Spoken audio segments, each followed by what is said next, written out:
এবার ঈদে মুক্তি পেয়েছে বাংলাদেশের অন্যতম আলোচিত ছবি দম, যেটা পরিচালনা করেছেন রেদওয়ান রনি।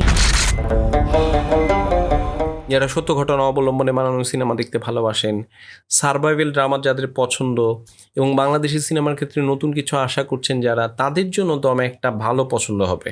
বাংলাদেশের সিনেমার ক্ষেত্রে এই ধরনের চিন্তাভাবনা আরও বেশি আসা উচিত।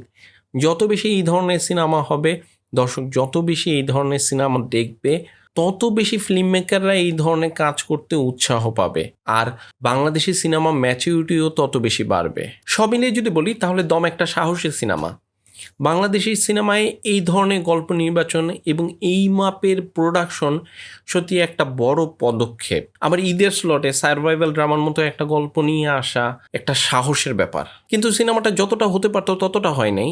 এই সিনেমাটায় যে সম্ভাবনাটা ছিল, পরিচালক সেটাকে পুরোপুরি কাজে লাগাতে পারে নাই।